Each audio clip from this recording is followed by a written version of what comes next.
تو نبی علیہ السلام نے خواب دیکھا کہ آپ علیہ السلام ایک کنویں سے ڈول، ایک ہوتا ڈھول بجانے والا، یہ ڈول الگ ہے، ڈھول الگ ہے، اس لیے وضاحت کر رہا ہوں اردو کے اعتبار سے۔ ڈول، آپ علیہ السلام کنویں سے ڈول نکال رہے ہیں، حضرت ابو بکر صدیق آئے، رسول اللہ سے لیا، اللہ کے رسول مجھے دیں، خواب کا معاملہ چل رہا ہے، رسول اللہ فرما رہے ہیں حضرت ابو بکر صدیق بھی نکال رہے ہیں، لیکن ان کے کھینچنے اور نکالنے میں ضعف آ گیا، کمزوری آ گئی تھی۔ پھر وہ ڈول لیا عمر نے، میں نے ایسا طاقتور جوان نہیں دیکھا، جو اس نے کھینچا ڈول نکالا، کنواں لبالب بھر گیا، لوگ سیراب ہو گئے۔ اس کی تعبیر کیا تھی؟ تعبیر یہ تھی کہ میرے بعد جو خلیفہ ہوگا وہ ابو بکر، کہ میں نے ڈول لے کر اس کو دیا۔ اور پھر چونکہ ان کے زمانے میں، جیسے آپ کے سامنے انشاءاللہ تفصیل سے یہ باتیں آئیں گی، مرتد لوگ کھڑے ہو گئے، نبوت کا انکار کرنے والے کھڑے ہو گئے، 2 سال کے قریب ان کو عرصہ ملا، انہوں نے بیرونی سازشوں کے خلاف وہ بہترین قسم کی یلغاریں کی، ان کو اتنا وقت نہیں مل سکا کہ ریاست مدینہ کے اندرونی نظامات کو سنبھالے، انتظام کو سنبھالے، اس لیے یہ اشارہ اس کی طرف تھا کہ کمزوری آ گئی تھی۔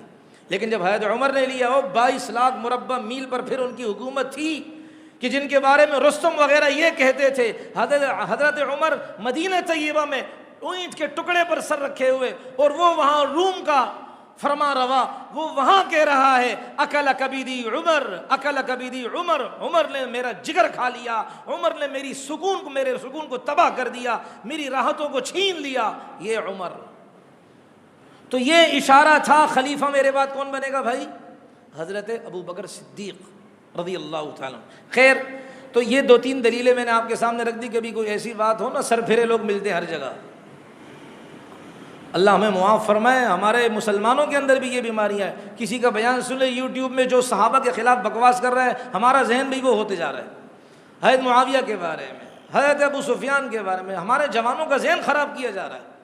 تو خیر، حضرت ابو بکر صدیق رضی اللہ عنہ نے یہ بیعت کی، یہ خاص بیعت تھی، یعنی یہ ایک عارضی تھی، وقتی تھی اور ایمرجنسی والی تھی۔ اب یہ آئے اگلے دن، منگل کے دن، کیونکہ شام میں یہ معاملہ ہوا بیعت کا، چند افراد تھے، سارے صحابہ جو بڑے بڑے تھے وہ متفق ہو گئے بھائی خلیفہ۔ اور یہ اعزاز صرف حضرت ابو بکر کو ملا ہے کہ جن کو خلیفہ رسول کا لقب ملا گیا، حضرت عمر اور دیگر خلفاء کو یہ لقب نہیں ملا۔ امیر المومنین کا لقب تو ملا ہے، خلیفہ رسول کا لقب صرف کس کو ملا ہے بھائی؟ حضرت ابو بکر صدیق رضی اللہ عنہ کو۔ اور پھر حضرت عمر رضی اللہ تعالی عنہ نے خود قرآن کریم کی آیت صحابہ کے سامنے جب پڑھی، ارے اس اللہ کی قرآن کی آیت کا مطلب کیا ہے؟ ثانی اثنین اذ ہما فی الغار اذ یقول لصاحبہ لا تحزن ان اللہ معنا، وہ ہجرت کا سفر، قرآن نے پھر وہ آیتیں جو اتاری تھی، 2 میں سے دوسرا کون ہے؟ ابو بکر، یہ دونوں غار میں تھے، اور جب نبی نے اپنے ساتھی سے کہا لا تحزن ان اللہ معنا، غم نہ کر، اللہ ہمارے ساتھ ہیں، تو یہ دوسرا کون ہے؟ ابو بکر۔ جب قرآن نے کہا نبی کے بعد دوسرا ابو بکر ہے، تو ہم بھی کہتے ہیں نبی کے بعد دوسرا ابو بکر ہے۔ اب اگلے دن منگل کے دن کی باری ہے، اب صحابہ کرام میں یہ بات تو چلی گئی، پھیلنا شروع ہو گئی کہ بھائی اس طرح اب عام بیعت کرنی تھی۔ اس عام بیعت کرنے میں مجمع آیا، حضرت ابو بکر رضی اللہ مسجد نبوی میں تھے، لیکن ابھی تک تدفین نہیں ہوئی۔ اس تدفین کی، اس سے پہلے خلافت کی ذمہ داری اہم تھی۔ اس کی وجہ کیا ہے؟ اگر ابھی مسلمانوں کا ایک ذمہ دار نہ بنایا جاتا تو مسلمانوں میں سے ایک کی رائے ہوتی کہ نبی علیہ السلام کو عام قبرستان میں دفن کیا جائے، ایک رائے یہ ہوتی کہ نبی علیہ الصلوۃ والسلام کی 2 نماز جنازہ ہوں، انصار الگ پڑھے، مہاجر الگ پڑھے، ایک رائے یہ ہوتی نبی علیہ السلام کی قبر شریف کیا ہے، یہاں سے آپ علیہ الصلوۃ والسلام کی جسم مبارک کو لے کر وہ مسجد نبوی کے اندر دفن کیا جائے۔ یوں مختلف رائے آتی، ذمہ دار جو طے نہیں ہوتا تو لوگ کس کی بات مانتے؟ ہر ایک اپنی رائے میں آزاد ہوتا، اس لیے ذمہ دار کی ضرورت تھی، اس لیے پہلے ذمہ داری کے منصب کو طے کیا گیا، ورنہ بڑے مسئلے ہوتے۔ یہ وجہ تھی، صحابہ نے پہلے اس معاملے کو طے کیا۔ تو حضرت ابو بکر صدیق رضی اللہ تعالیٰ سے پہلے حضرت عمر رضی اللہ عنہ نے ابتدائی باتیں کی، کہے لوگوں، نبی علیہ الصلوۃ والسلام دنیا سے پردہ فرما کے، جس کا خلاصہ یہ ہے اللہ نے ہمارے درمیان ایک روشن کتاب دی ہے، اور وہ روشن کتاب کیا ہے؟ اس سے ہم کیا نور حاصل کرتے ہیں؟ اللہ کی کتاب ہے، اور اسی قرآن کے اندر اللہ نے فرمایا ثانی اثنین اذ ہما فی الغار اذ یقول لصاحبہ لا تحزن ان اللہ معنا، یہ فضیلت ابو بکر صدیق ثابت ہو رہی ہے. لہذا ابو بکر صدیق رضی اللہ عنہ جن کو اللہ کے رسول علیہ الصلوۃ والسلام نے ہمارے دین کے لیے منتخب کیا، تو ہم وہ اپنے دنیا کے اعتبار سے بھی ان کو اپنا ذمہ دار اور امیر بناتے ہیں. اور طبقات ابن سعد میں لکھا ہے حضرت علی رضی اللہ عنہ نے بھی یہی بات فرمائی ہے کہ جب ابو بکر صدیق کو ہمارے دین کے اعتبار سے نبی نے امام بنا دیا تو ہم ان کو دنیا کے اعتبار سے اپنا امام بنانے پر راضی ہیں. یہ جو کہتے ہیں نا کہ خلیفہ بلا فصل حضرت علی، خود حضرت علی تو یہ فرما رہے ہیں رضی اللہ تعالی عنہ. اب اس کے بعد حضرت ابو بکر صدیق رضی اللہ عنہ نے جو تاریخ ساز پہلا خطبہ دیا، باقی تو پھر بعد وقتاً فوقتاً دیتے رہے، لیکن جو پہلا خطبہ دیا، جو اپنے اپنے اعتبار سے، اپنے گھر کے اعتبار سے ذمہ دار ہے، ٹھیک ہے، حکومت کا ذمہ دار نہیں، گھر کے اعتبار سے ذمہ دار ہے، علاقے کے اعتبار سے ذمہ دار ہے، مسجد کے اعتبار سے ذمہ دار ہے، اپنی فیکٹری کے اعتبار سے ذمہ دار ہے، سب کے لیے. اور کلمہ پڑھنے والے تو الحمدللہ ہم سب موجود ہیں، ہمیں اس پر فخر بھی ہے.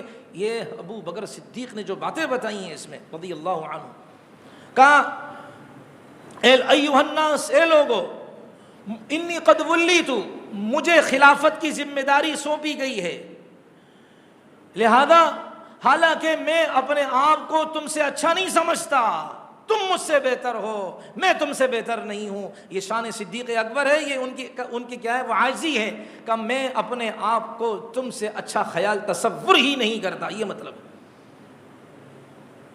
ان احسنت فاعینونی وَإِنْ أَسَأْتُ فَقَوِّمُونِ. یہ کوئی کہہ کر دکھا دے، عملی توبہ کر کے دکھا دے. اس طرح فرمایا کہ اگر میں نیکی کا کام کروں میرا تعاون کرنا، میں کوئی نیکی کا کام کروں ٹانگیں نہ کھینچنا، نیکی کا کام کروں تعاون کرنا، پھس پھسیاں نہ کرنا پیچھے باتیں نہ کرنا پیچھے. میں دین کا کام کروں، اچھائی کا کام کروں، تعاون کرنا. آج ہم بھی تو یہی روتے ہیں، جو بھی جس شعبے میں لگا ہوا ہے تعاون کرو، اس کے ساتھ دعائیں کرو. جس شعبے میں لگا ہوا ہے دین کے، خدا کی قسم توڑ پیدا کر رہے ہیں ہم لوگ. معذرت چاہتا ہوں، میں کہہ رہا ہوں میں جس منصب میں ہوں، اگر دوسرا اس کے خلاف دوسرے شعبے میں کام کر رہے ہیں، میں نہیں چاہتا کہ اس شعبے کی فضیلتیں اس کے لیے ہضم نہیں ہوتی، مجھے میں توڑ کر رہا ہوں. حضرت ابو بکر نے تاریخ ساز بات کہی ہے، اگر میں دین کا کام کر رہا ہوں، ان احسنت فاعینونی، میں دین کا کام کروں، اچھائی کا کام کروں، میرا تعاون کرنا، خدا کے لیے سازشیں نہ بننا میرے خلاف. وَإِنْ أَسَأْتُ فَقَوِّمُونِی، اگر برائی کا کام کروں سیدھا کرنا مجھے. بولو بھائی سوئے ہوئے لوگوں، اگر میں برائی کا کام کروں سیدھا کرنا مجھے، سیدھا. آج کر کے دکھا دے کوئی عہدے منصب والا الٹا کام اور ہم اس کے خلاف بولے او توڑ کر رہا ہے، امت میں انتشار کر رہا ہے، یہ ایک بم بلاسٹ مارنا. کیوں بھائی؟ آج کل کے زمانے کے لوگوں سے غلطیاں نہیں ہوتی، یا تو کہہ دے کہ ہم پیغمبر ہیں، ہم سے گناہ ہی نہیں ہوتا. حضرت ابو بکر اپنے آپ کو امت کے سامنے پیش کر رہے ہیں، اے امت محمدیہ، اگر مجھ سے گناہ ہو جائے مجھے سیدھا کرنا. سیدھے کرنے کا مطلب یہ بالکل نہیں کہ سازشیں کرنا، سیدھے کرنے کا مطلب یہ کہہ دینا خلیفہ رسول آپ سے یہ کام غلط ہوا ہے، اس طرح نہیں، اس طرح ہونا چاہیے، یہ مطلب ہے اس کا. اور پھر ابو بکر صدیق رضی اللہ عنہ نے فرمایا کہ الصدق امانۃ والکذب خیانہ، سچائی امانت ہے، جھوٹ خیانت ہے. آج ہم میں کا وہی کہتے ہیں کہ جو بہترین سیاستدان جھوٹ بولے، لوگوں کے ساتھ وعدہ خلافیاں کرے، لوگوں کے ساتھ ان کیا ان کے جذبات سے کھیلے، صرف لچھے دار تقریریں کریں اور اس کے بعد ان کے ساتھ کیا کریں، ان کا حق مارے. یہ کہتے ہیں یہ بہترین، اللہ کو پتہ ہے کہ یہ انسان کیسا ہے. اور پھر حضرت ابو بکر صدیق رضی اللہ تعالی عنہ نے یہ بھی بات فرمائی کہ جو ضعیف ہیں اس وقت تک میرے نزدیک وہ طاقتور ہیں جب تک کہ میں اس کا حق دلوا نہ دوں، اور تم میں سے جو طاقتور ہے اس وقت تک میری نگاہ کے اندر کمزور ہے جب تک کہ اس سے میں مظلوموں کو حق دلوا نہ دوں. ضعیف.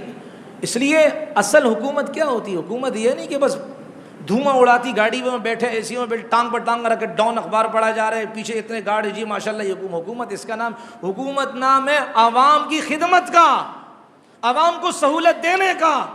یہ نہیں کہ وزراء کے بچے تو بہترین یونیورسٹی میں پڑھیں، بہترین پارکس کے اندر جائیں اور وہاں وہ انجوائے کریں, وہاں وہ لطف اندوزی کا معاملہ کریں, اور غریب کے بچے کے لیے گراؤنڈ بھی موجود نہ ہو, غریب کے بچوں کے لیے پلے گراؤنڈ بھی موجود نہ ہو, غریب کے بچوں کے لیے تعلیم کا کوئی نظام بھی موجود نہ ہو. یہ مطلب نہیں ہے حکومت کا. عیاشیاں بدماشیاں کرنا یہ مطلب نہیں حکومت کا. بیچارے غریب کو اس کا حق دینا, غریب ماں کو اس کا حق دینا, غریب بہنوں کو اس کا حق دینا, یہ ہے ذمہ داری. حکومت اس کو کہتے ہیں کہ جو حضرت عمر نے فرمایا تھا, اگر اس دریا اگر فرات یا کا نام لیا, اگر وہاں کتا بھی مارے مجھ سے پوچھو گی. یہ ہے ذمہ داری. نیند نہیں آ رہی, راتوں کو گشت کر رہے ہیں کہ کسی غریب کے گھر کے اندر کوئی پریشانی تو نہیں ہے. یہ ہے حکومت. اس کو حکومت, یہ بدماشی کا نام تھوڑی حکومت. معذرت چاہتا ہوں, تمہارے بچوں کے گھر میں آئے ویکسین لگانے کے لیے, غریبوں کو لمبی قطاروں میں ذلیل کر کے کھڑا کرو, یہ تھوڑی ہے حکومت.